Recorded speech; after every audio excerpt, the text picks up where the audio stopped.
Hi, guys. Let's talk one more time. Hi, haven't seen you in a while. What you guys are working on today is an English 2 reading and an evidence tracker.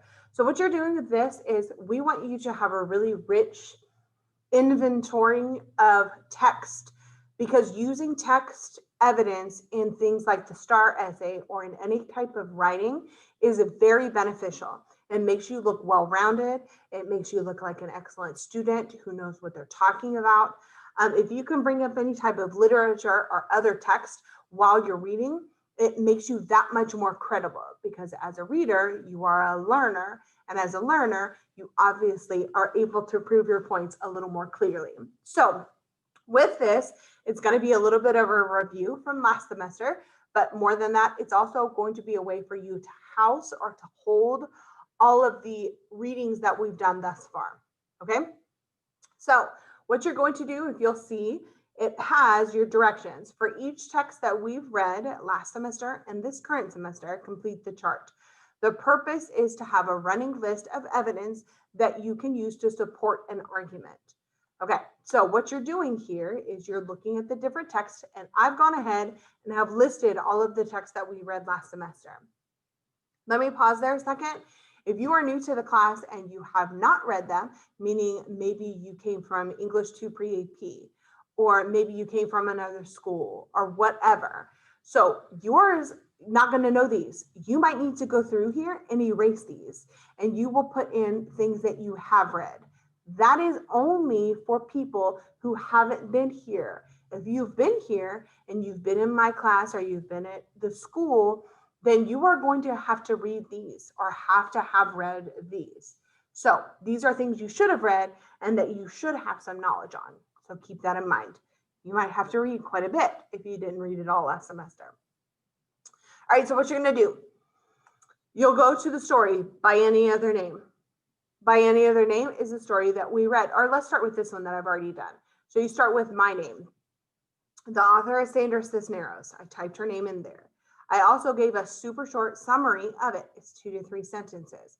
So this says, in this short personal anecdote, Cisneros details the history of her name.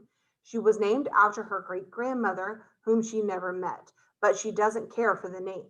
She wishes it were less difficult to pronounce so people at the school could say her name correctly. If she could, she would change it. That's all you got to say. It's just got to be a basic overview. It doesn't need to go heavy duty, no textual evidence, nothing fancy. You're just providing a very brief summary. All right, this next part is the heat. So, here, what kind of evidence could this reading fall under? Of course, all of them can fall under text. We're not idiots. So, your English 2 teachers realize that they're all text. However, they are more than just textual evidence. It's more than just using the text as evidence. This could also be historical. It could also be anecdotal or a personal story, or it could also have something to do with entertainment. So add some more details in there where it could fall under, not just text. This should not be a list that only says text. There should be more than that. Okay? You also do significant characters or focus. So some of them don't have characters, like Twain's Two Rivers doesn't have two characters. It obviously talks about rivers. So the focus is the two rivers or the rivers' perspectives. And then the theme, of course, is a lesson learned. A lesson learned is not one sentence, it's not a name. I didn't mean that. A lesson learned is a sentence, it's not one word.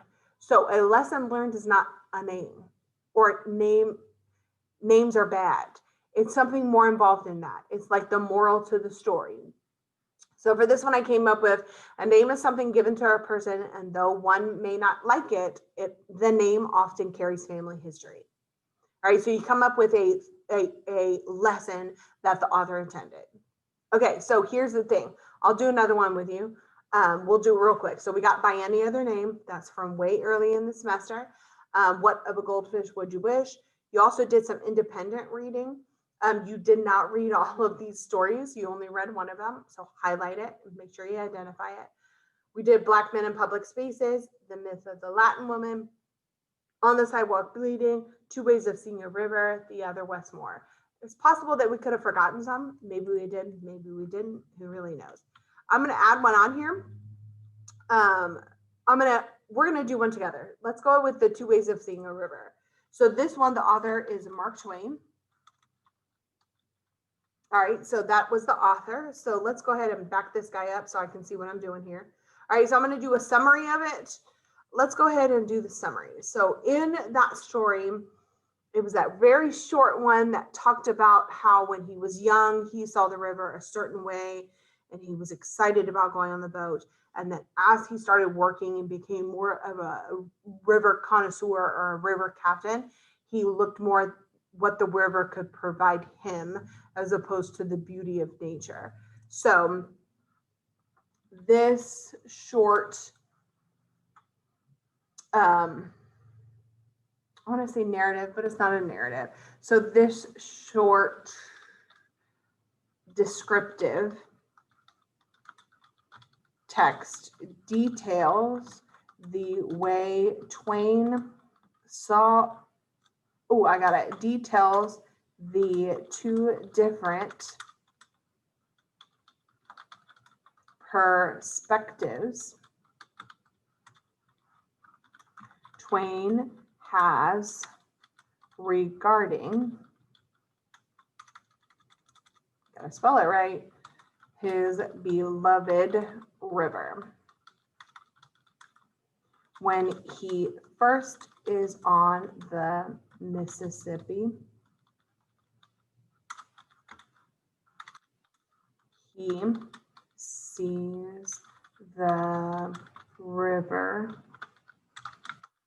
for its beauty and wonder.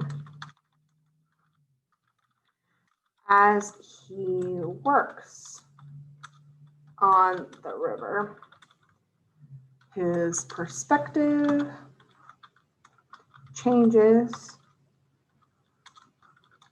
to, instead of beauty and wonder, he sees more of the like discipline or what the river can do for him. How do I want to say that? He sees, as he works on the river, his perspective changes to more practical and work related, or his perspective changes to a more practical and work related viewpoint. Okay, that's not the right. It does not need an apostrophe. All right, there we go.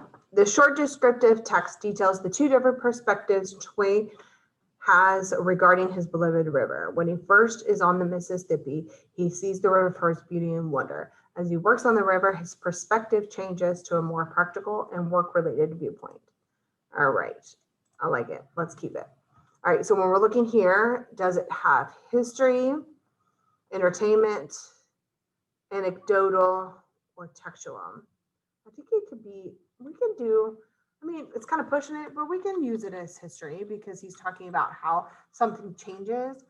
And it's a super old text. It's like from the 1800s. So we can use historical, and we can also use anecdotal because while it's Mark Twain's personal perspective. So we see it there, and it's obviously text. So we'll take that.